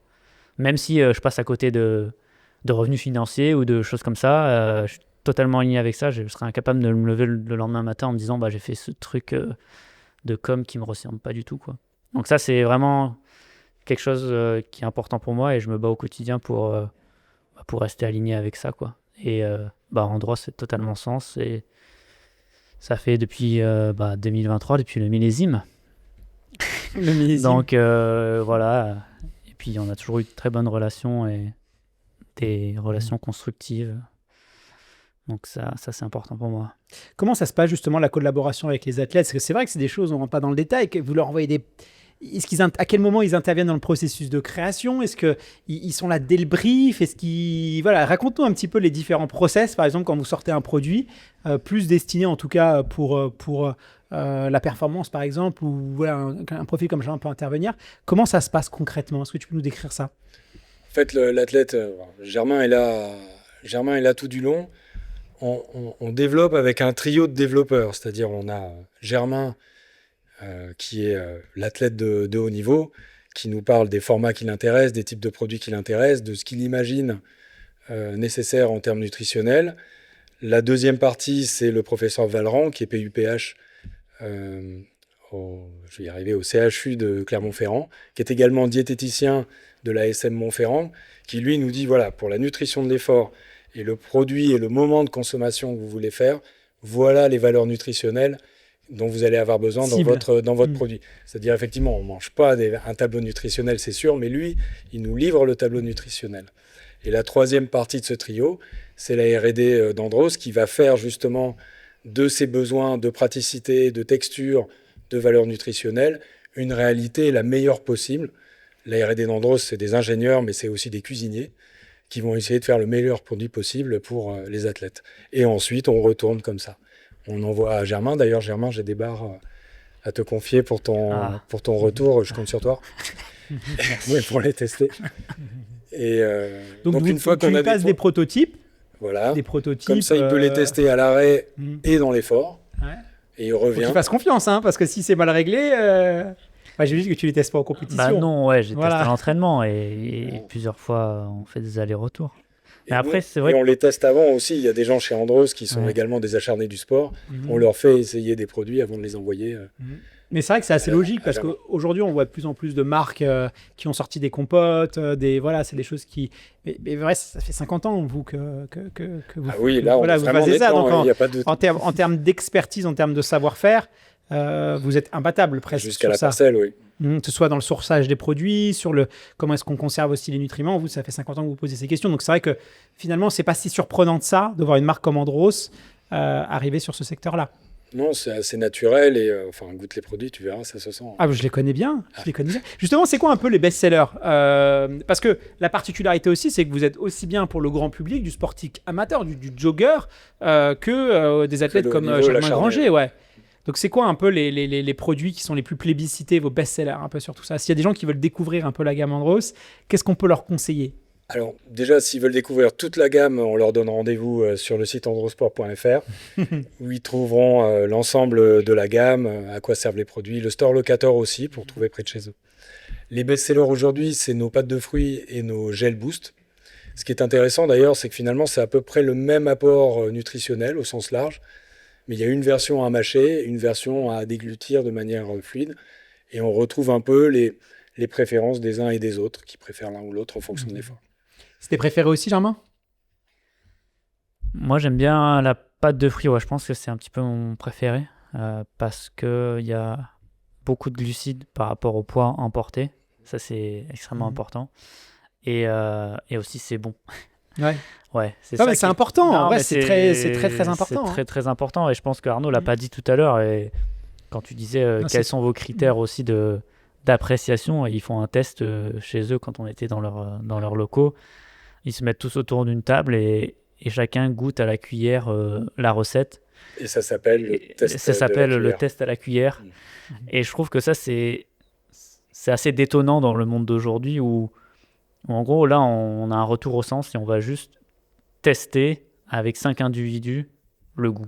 Juste, c'est quelque chose qui est hyper personnel et au final, c'est quelque chose qui va prévaloir dans le choix. Dis-moi si je me trompe, mais c'est toujours le goût qui est le moteur, en tout cas, d'un produit chez Andros, quoi. Ouais. Tant qu'il y a le goût et les expectations, sorry, speak English, les attentes de l'équipe en termes de goût ne sont pas là, bah il y a pas de produit. Et ça, je pense que c'est hyper important, en tout cas dans la consommation d'un produit, c'est d'abord d'avoir quelque chose qui est bon, quoi. Alors, il y a quelque chose de surprenant. Moi, en tout cas, ça m'a surpris, c'est de voir Androsport développer un produit whey et fruits. Donc, Ouais. Je l'ai mal dit? Ouais. Whey. Ouais. J'ai dit whey. Ouais. Ok. Whey et fruits. Non, mais assez surprenant.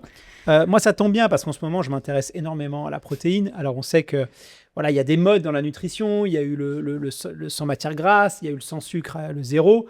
Aujourd'hui, après, c'est très culturel, mais pendant voilà, les États-Unis, c'est déjà le cas depuis pas mal d'années, mais en France, on a quand même de plus en plus de produits très protéinés. Il y a beaucoup de marketing aussi autour de tout ça. Mais voilà, faut pas acheter bébé avec le du bain, parce que la protéine, il y a un vrai déficit, en tout cas protéique, chez les sportifs d'endurance. Et c'est vrai que pendant très longtemps, on parlait beaucoup dans la nutrition d'endurance, on parlait surtout des glucides. C'était la part belle aux glucides. Aujourd'hui, on parle quand même de plus en plus aux protéines. D'ailleurs, Germain, pourquoi ce changement? Enfin, même vous deux, est-ce que vous aussi, vous le constatez genre, de ce changement et qu'aujourd'hui, la protéine, c'est pas que réservé à ceux qui font de la musculation et que peut-être qu'on a fait des erreurs par le passé en le négligeant un peu trop? Personnellement, non, j'ai jamais trop négligé la protéine. Je pense que aussi le fait d'être proche du marché américain m'a aidé là-dessus. Très rapidement, j'ai compris que j'avais des besoins en protéines élevés, même si je faisais un sport d'endurance. Mais c'est vrai que ça allait moins aujourd'hui, et j'ai l'impression que ça l'est plus avec le développement des sports comme l'Aerox, etc. Les gens prennent conscience voilà, qu'ils ont des besoins protéinés importants, même s'ils sont sportifs d'endurance. Voilà, je pense que c'est pas choquant de manger 2 grammes de protéines par kilo de poids de corps pour un sport d'endurance. Ouais, mais 2 grammes de kilo de poids de corps, pour un athlète de 70 kilos, tu montes vite à 100 grammes de protéines. Donc 100 grammes de protéines, il faut s'y intéresser. C'est ça que je veux dire aussi aux auditeurs et aux auditrices. C'est-à-dire que ça veut dire qu'il faut le conscientiser. Souvent, en plus, on a du mal à voir un peu les apports de protéines, mais un œuf, c'est 4 grammes. Un steak haché, c'est 10-15 grammes maximum. Donc, vous voyez, pour atteindre les 100 grammes, il faut quand même, c'est pas difficile, mais il faut quand même avoir une considération et préoccuper par rapport à ça. Parce que si vous apportez pas suffisamment ces protéines, qu'est-ce qui va se passer? Évidemment, vous allez dégrader du muscle, c'est normal, c'est le principe de l'entraînement. On dégrade du muscle, on reconstruit. Je schématise, c'est un peu plus complexe que ça, mais là, je vulgarise. C'est quand même dommage de passer beaucoup de temps à l'entraînement, de s'entraîner dur, et au finalement, de ne pas tirer à 100% des bienfaits de l'entraînement et de l'assimilation de l'entraînement parce qu'on ne consomme pas assez de protéines. Et en plus, quand on court, on perd aussi du poids, et ce serait dommage quand même. On sait qu'à un moment donné, quand un coureur il a peu de masse grasse, le coureur, le corps, il a le choix entre brûler de la graisse ou brûler du muscle. À un moment donné, il voudra toujours garder un peu de graisse parce que ça nous fait survivre. Donc, il va avoir tendance, et surtout si on ne prend pas assez de protéines, à brûler du muscle. Donc, en fait, voilà, au-delà de toute la dimension marketing, je sais qu'on entend parce qu'il y a beaucoup de produits, on voit des dentifrices à la protéine, on voit des choses un petit peu ridicules. Voilà. On voit des choses un peu ridicules. Il y a beaucoup de marketing autour, mais ça ne veut pas dire pour autant que c'est pas un enjeu. Et surtout en France, dans le sport d'endurance, on a énormément de retard. Ça, c'est indéniable. Tu le constates aussi. C'est bien quand même que moi, d'un point de vue santé publique, je trouve que c'est bien que les gens s'y préoccupent. Sur ces sujets-là, parce qu'on avait de la lacune, quoi. Il y a beaucoup de sportifs qui pensaient que ils mangeaient une fois par semaine de la viande et un peu de poulet, ça suffisait, quoi. Alors que non. Je pense qu'il y a un effet retard dans les sports d'endurance par rapport au sport de salle, au sport de muscu. Peut-être parce que la prise de conscience que tu casses de la fibre musculaire en faisant du sport est récente chez les sportifs d'endurance, qui ne se voyaient pas forcément à vouloir prendre de la masse, par exemple. Alors, c'est pas ça le sujet. On le voit quand même vraiment grandir dans le sport d'endurance. Peut-être que ça vient de l'Irox d'ailleurs, qui finalement combine les deux, la force, l'endurance. Tu fais l'Irox aussi un petit peu.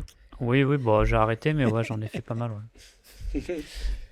Et voilà, donc c'est bien qu'il y ait des produits protéinés qui soient là pour les sportifs. La seule chose que je trouve dommageable dans la mode, c'est pas la protéine, c'est le matériau de construction. Donc on peut pas faire sans. C'est plutôt la mode de la protéine tout le temps, c'est-à-dire manger de la protéine avant de commencer à courir. Pendant que je cours, je mange protéiné, ça n'a pas de sens. Et là, il vaudrait mieux éviter ça et se dire, c'est le matériau de construction, je le consomme quand je ne fais pas de sport, ou juste après l'effort, mais pas pendant, ou quelque part, je vais pénaliser l'effort en métabolisant de la protéine. Tu le consommes quand, toi, la protéine ? À mes repas, on va dire mes 3 repas principaux, où là j'ai les plus gros apports, et un peu en collation. Sachant qu'en gros, c'est pas comme... je suis pas nutritionniste, mais on va dire ce que je mets en place. Après un effort, il y a la fenêtre glucidique qui est extrêmement importante, et après, en termes de protéines, on va dire que c'est encore une fois plus l'apport lissé journalier qui est important, plutôt que d'avoir directement après sa collation protéinée. Donc, c'est clairement essentiel d'avoir une collation protéinée pour justement atteindre ce grammage quotidien.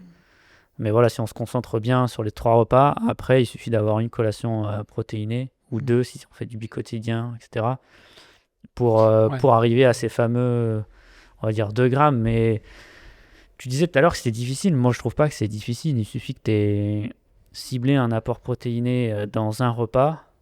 Ouais, mais c'est mieux de le répartir tout au long de la journée. Il faut des petits déj quand même. Ouais, oui, mais je veux dire, mais si dans chaque repas... Parce que c'est l'erreur aussi, il y a beaucoup de gens qui prennent la protéine le soir pour rattraper un peu, et ça, il y en a plein qui font ça. Il faut en avoir optimum, quoi. Le corps il faut en avoir un par repas. Et après, tout ce qui gravite autour de ce repas, tu arrives très vite à faire monter ton apport par repas. Mais c'est sûr que tu n'en as pas conscience, en fait. C'est juste, je pense que c'est ça. Il faut juste avoir conscience de quels nutriments sont apportés dans ton assiette. Ouais, mais c'est pas évident quand t'es pas... Moi, tu vois, typiquement, je suis pas un mangeur de viande. C'est pas si évident que ça. Je suis un gros consommateur de pâtes, c'est peut-être mes origines italiennes, de glucides. C'est vraiment... moi, je carbure aux glucides. Et c'est une erreur que j'ai beaucoup fait, je pense, quand je faisais de l'athlé. Et je voyais que je perdais aussi beaucoup de poids, alors que j'étais à 4-5 000 calories par jour. Donc c'était pas normal maigre, en fait, que tu ne faisais pas. Je pense que je perdais parce que je prenais pas du tout assez de protéines, c'était évident, alors que tu as des charges quand tu fais du bi-quotidien. Tu parles de la fenêtre, alors c'est là qu'il y a eu tout un débat sur la fenêtre métabolique, mais quand tu fais du bi-quotidien, c'est bien vraiment de consommer très vite après ta séance du glucide, de la protéine et ce genre de choses, surtout quand tu fais du bi-quotidien. Donc c'est vrai que voilà, il y avait le côté pratique, et justement c'est ça que je trouve hyper intéressant dans ce type de produit. C'est ce côté pratique, c'est-à-dire vous mettez ça dans votre sac de sport, vous finissez la séance, hop, vous avez 10 grammes de protéines. Ou dans le bus le matin. C'est ce côté pratique, en fait. C'est ça, ces solutions-là sont quand même hyper pratiques. Ça ne se substitue pas à l'alimentation de la journée. Germain le dit, des protéines, ça s'incorpore dans les repas. D'ailleurs, je recommande de voir les petits déjeuners chez Germain. Ah, c'est sérieux. Tu peux nous en parler ? Qu'est-ce qu'il mange le matin ? Arnaud s'est invité plusieurs fois. Mais il veut pas me. Comme j'ai pas le Plusieurs droit fois, d'apparaître dans il sa a fait salle à manger. il a fait des apparitions comme ça. Il arrive, il dit j'en veux. Il Voilà, fait Arnaud, des il pancakes faut de prévenir quand l'espace, même. et tout. Non, mais voilà, les protéines, ça s'apporte dans les repas. Si on a, finalement, quand on finit sa séance de sport, si on arrive chez soi, bah, pourquoi pas se cuisiner quelque chose de sympa, une omelette avec des bananes ou des choses comme ça. Si on l'a pas, effectivement, c'est intéressant Oui, d'apporter en ce complément genre de sur produit. l'essence, c'est super bien, ouais. Ouais. C'est le côté pratique. Pour- Surtout quand on est actif, on travaille. Voilà, des fois, on n'a pas accès forcément on mange à l'extérieur. Bah, Puis l'intérêt, c'est- c'est que c'est le ratio de 10 grammes pour quasiment 100 grammes de produit est intéressant. Et en plus, il n'y a pas de sucre stockage au ajouté. frais. Il n'y a Mhm. pas, tu vois, il faut pas prévoir son shaker. C'est toujours un peu un frein de prévoir son shaker. Il faut de l'eau Mhm. l'été, il faut la poudre, il faut faire Ouais, le puis mélange. ça, c'est quand même pas la culture de l'endurance. Puis hein. c'est pas très bon. Ouais. Là, Puis les ça se met problèmes au fond d'un de sac. guide aussi. Hein. Ouais, Les ouais, shakers ouais. de whey, c'est pas tout le monde qui les digère. Hein. Ouais. C'est un sujet. Je suis vraiment pas sûr que ce soit le plus adapté coureur. C'est Et puis c'est pas la peut-être le culture fait- aussi. C'est pas la culture de la. C'est peut-être le fait d'avoir aussi la protéine dans sa matrice naturelle qui fait que ça passe mieux en consommant du skyr, par exemple, ou cette gourde whey des fruits. La protéine, elle vient dans sa matrice laitière naturelle. Et probablement qu'il y a un effet digestif qui est meilleur de ce point de vue-là que quelque chose qu'on va reconstituer. Alors, voilà, on a le directeur général d'Andros Nutrition avec nous. Donc, en termes d'innovation, je sais que la R&D, alors je vais poser mes questions, mais je sais que la R&D, elle est hyper importante. Oui. On a vu des évolutions ces 10 dernières années, notamment avec l'encapsulage des glucides, qui a été quand même aussi un tournant dans le monde de la nutrition sportive. On parle de plus en plus maintenant des brocolis, il y a il y a surtout de la lactate sur les ions. Voilà, ça bouge pas mal en ce moment, c'est l'innovation sur la nutrition sportive. Est-ce qu'on va avoir encore est-ce qu'on va encore optimiser ça à l'heure de la science, de l'intelligence artificielle? Est-ce qu'il y a ton avis personnel, voilà, est-ce que ça va encore bouger? On va avoir encore des grands bouleversements? Parce que là, les 10 dernières années, on n'avait jamais vu ça, quoi. C'est un marché qui s'est complètement... Ouais. Alors, mon avis personnel là-dessus, je pense que des modes alimentaires, tu vas en voir d'autres. Et chaque année, il y en aura de nouvelles. Il y en a qui sont vraies, il y en a qui ne le sont pas. Par exemple, la mode de prendre des lipides pour faire de l'énergie sans sucre, ça n'a aucun sens, quoi. Et pourtant, il y a des marques qui se sont construites là-dessus. Donc, tu verras d'autres modes passer. Est-ce qu'il y a d'autres découvertes qui arriveront? C'est possible, puisque la nutrition, la diététique, c'est une science qui est récente. Donc, on en verra peut-être d'autres. Des innovations incroyables, je pense pas, parce que la nutrition, certes, c'est une science jeune, mais qui s'adresse à des êtres humains qui peuvent avoir des tolérances différentes, mais ça reste quand même un estomac, un cœur, un foie, des poumons. Ça fonctionne à peu près pareil. Donc, moi, je table plus, en tout cas, au-delà des modes ponctuels, sur le bon sens. Comme je te disais, de la protéine dans sa matrice laitière, des polyphénols de fruits antioxydants dans leur matrice de fruits, et sur l'efficacité que ça apporte, cette matrice naturelle, et le bon sens des gens face à ça. Ouais, le retour à la naturalité, quoi, qui est quand même... Oui, voilà, et il y a des choses qui ont besoin de la chimie. Comment dire, la pharmacie, il y a besoin de chimie. Les médicaments, ça se fait comme ça. L'alimentation, c'est plutôt l'alchimie vraiment entre les différents ingrédients qu'on met en œuvre et leur naturalité, je trouve, que tu peux voir dans le temps long. Hyper intéressant. Alors, Germain, on va pas se quitter sans que je te pose une petite question. C'est vrai que ces derniers mois, ces dernières années, tu as dû apprendre à la patience, l'abnégation, l'écoute aussi de son corps. Est-ce que tu as le sentiment, avec tout ce que tu as traversé, tu as eu quand même des périodes assez difficiles, on en a parlé tout à l'heure, avec le recul, est-ce que tu as l'impression, ou le sentiment quand même, que ça va être utile? Est-ce que ça va te rendre peut-être un meilleur athlète? Est-ce que tu as appris des choses aussi sur toi? Est-ce que après le grand cru 2023, est-ce qu'on aura un grand cru Le grand cul, ouais, là, c'est vrai qu'il est super. 2027 ouais. peut-être? C'est ce que je te souhaite. Mais est-ce que tu en tires quand même du positif, mine de rien, ces épreuves? Oui, forcément, j'ai ouvert plein de nouvelles palettes, on va dire, à mon tableau de sportif. C'était pour la métaphore, Guillaume. Mais sinon, oui, je pense que j'ai appris plein de trucs. Là, en ce moment, je suis sur de la neuroplasticité. Voilà. Donc, c'est super intéressant. j'apprends vraiment plein de trucs. J'ai une connaissance de mon corps maintenant qui est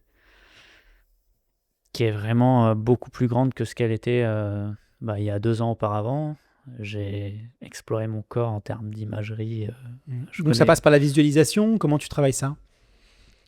Pour la neuroplasticité, Ouais. oui, c'est de la visualisation. En fait, voilà, il y a pas mal de méthodes qui, par de la visualisation, par de la projection, par de la connexion, font que tu arrives à te démener de certaines douleurs qui se sont installées depuis plusieurs temps. En fait, tu peux être, on va dire, soigné par rapport à une blessure, mais ton cerveau a tellement assimilé C'est la cette douleur fantôme, blessure. c'est ce qu'on appelle la douleur fantôme. Ça vient Un- souvent à des gens qui ont des problèmes de rotulien, par exemple. Quand ils Un remettent petit à peu. courir, ils ont toujours l'impression que leur genou leur fait Oui, mal. mais en Parce que fait, c'est même le pas cerveau, il a l'impression, créé c'est ça, que, quoi. ouais, en Oui, gros, il a vraiment mal parce que c'est ouais, c'est ça. une information neurologique. Oui, Donc, ces choses-là sont backées scientifiquement. Hein, c'est Ah pas oui, de non, la mais c'est pas du religion, tout. Ouais, non, mais Et il y a des scanners cérébraux qui sont faits avant, après de telles thérapies et ça marche vraiment. Donc ouais, voilà, c'est juste à redébugger en gros le lien qui a été fait entre le cerveau et la douleur. Et parce que voilà, le cerveau associe les peurs qu'il a aux douleurs et donc il faut redébugger tout ça. Et ça prend du temps et c'est super intéressant. Donc voilà, c'est des choses dont j'ai appris récemment et qui m'accompagnent au quotidien en Et ça parallèle passe de la par rééducation. l'hypnose, ça passe par la médecine. Je sais qu'il y a eu un athlète de l'INSEP, un perchiste. Il y a eu pendant une année, je crois, il y a 4-5 ans, il y a eu une perchiste qui est tombée, qui a fini paraplégique. Ça a été très compliqué. Voilà, lui, à ce moment-là, il était tombé aussi. Du coup, il a commencé à avoir peur de la perche. Alors, la perche, c'est aller courir avec une perche et sauter. Je vous assure que ça paraît pas à la télé, mais c'est quelque chose qui demande ça beaucoup de paraît. courage. Et du coup, il avait cette peur, quoi. Il n'arrivait pas à s'en dépêter. Et il est passé justement par ces systèmes de visualisation, d'hypnose, et c'est la seule chose qui lui a permis de retrouver le haut niveau. Toi, c'est comment ça se passe du coup? C'est quelque chose que tu fais en autonomie ou c'est Oui, c'est quelque chose que je fais en autonomie. J'en parle aussi un peu avec mon préparateur mental, mais c'est quelque chose que je fais plutôt en autonomie où il y a de la visualisation, ou des temps où tu te mets en off, il y a du brain training, Arnaud. Oh yeah. Yeah. Voilà, il y a de l'éducation, il y a du journaling, des choses comme ça qui font que petit à petit, tu vas te délaisser et apprendre à ton corps que, pour faire simple, en gros, c'est OK d'engager les mouvements qui te semblent compliqués ou impossibles. Parce que, voilà, encore une fois, quand tu as eu des chirurgies, etc., ton cerveau, il se met en mode hyper protection, hyper vigilance. Mode red light, Voilà, red light. mode alerte rouge. Ouais, red light. Et du coup, il t'interdit à plein de choses, alors qu'en fait, il faut juste dire que c'est OK de faire le mouvement. Arnaud, à force de travailler avec tous ces athlètes ces athlètes élites chez Androsport, qu'est-ce qui t'impressionne le plus chez eux maintenant parce que j'imagine aussi en termes de La management résilience. et de gérer une entreprise aussi avec ces enjeux, j'imagine que ça doit être hyper enrichissant. La Le résilience, mélange de ces mondes. c'est ça que je retiens. C'est impressionnant. Le focus et la résilience de l'athlète pro, c'est impressionnant. Il faut le voir de près pour le mesurer bien. C'est une belle leçon pour les équipes, je trouve. On vous retrouvera à Marathon du Mont Blanc, UTMB. Où est-ce qu'on peut vous retrouver sur les prochaines courses? Vous êtes aussi très présent sur le terrain. On Avec est les assez équipes. présent sur le terrain. On était au 10K Adidas il y a quelques jours, puisque c'est une course qui nous parle bien aussi, où on voit des primo-accédants à la course. On sera à l'UTMB, bien évidemment. On sera aux 20 km de Paris également. En octobre. Au 30 Autre. 30, 40, 50, voilà, Voilà. tout ça. Au 50. On sera au Roc d'Azur, Ah. etc. Il y a pas mal de De d'éléments. courses. Il n'y a pas que le running non plus. Ouais, c'est vrai, Dans c'est le vrai. sport d'endurance. Germain, la course où tu as envie de, je vais pas dire de reprendre, mais d'être en pleine possession de tes moyens. S'il y en a une comme ça, où, voilà, j'imagine que là, on est dans la phase de réathlétisation. Tu dois évidemment y penser sans vouloir aller trop vite. Je sais que c'est une question un peu de journaleux où on aime bien vous projeter un peu dans le long terme, alors que voilà, vous n'en êtes pas du tout là. Mais émotionnellement, s'il y a une course sur laquelle tu as envie de te réaligner, là, qui te manque et qui te donne le plus envie là, d'aller un peu t'arracher à l'entraînement, c'est laquelle? La Saint-Élion? Ouais, exactement. Les Cotreilles. Les 100 km de Millau. du viaduc de Millau. Un Bon, aller-retour c'est sur le sympa, viaduc. 100 km de Millau. Non, mais je dis ça parce que il y je a des pensais fans de cette course. Course atypique. Ouais. Non, mais clairement, oui, c'est vrai que cet été, ça va être cramé pour faire une course. Et c'est OK, encore une fois, Arnaud. J'ai entendu, j'ai envie de me frapper en disant cette expression, OK. mais c'est OK. Ah là, tu vois, je suis C'est OK. contaminé. Tu peux rester bloqué. Hein, Ouais, c'est OK. Mais non, je disais que j'aimerais bien reprendre, peut-être, pourquoi pas, par des courses un petit peu route cross. J'ai pas dit Roofcroft, hein. mais je disais Route cross, ouais. route, cross, Un petit 10K alors? peut-être un petit Un petit 10K. sub 30, je crois, non que tu... Sub 30, oula, ça serait un bel objectif. Ouais. En tout cas, un objectif qui me motiverait. Pour faire mieux que Et- Bendiman. Oui, voilà, exactement. Qui a fait 30-0-0. Ah, ne dis pas ça, parce qu'il va pas... Tu vas... 29,59, Germain. 29,59. Non, mais On va voilà, pas faire chez essayer Ben. d'abaisser mon temps de 30 secondes, ça serait pas mal, parce que je pense que j'en Mm. avais fait un objectif de vie sur mon petit carnet. Donc il va falloir que je me presse pour faire ça. Mm. Et en parallèle, voilà, refaire un peu de montagne, d'alpinisme et revoir mes objectifs plus grands sur un UTMB, une Diag, ces courses qui me font rêver. Pourquoi pas une Western aussi. Si mon objectif 10K se passe bien, pourquoi pas refaire un marathon. Voilà. Ah, d'accord. Donc, mais là, l'idée, Non, c'est... mais moi, j'ai pas de limite, tu sais, Guillaume. Ouais, non, mais là, Je l'idée... suis un fou. Mais Ah, bah oui, attention. ça, je ne le sais que trop bien. Ah, Euh, trop bien. Là, l'idée, c'est quoi? C'est tu vas aller sur la route parce que tu veux te dire, tiens, j'ai envie d'aller retrouver des sensations, une qualité de pied, des qualités de vitesse, ou c'est juste, voilà, une étape avant de repasser par la montagne. Comment tu vois? C'est vraiment en te disant, je vais retravailler un peu ma vitesse, ma qualité de pied, pour revenir un peu armé sur Ultra, parce qu'on sait qu'en ce moment, ça court vite. C'est comment c'est aussi conscientisé ou c'est juste... Je pense que c'est un mélange d'envie de The Need for Speed, un peu cette envie de vitesse, et cette envie qui dit vitesse dit liberté.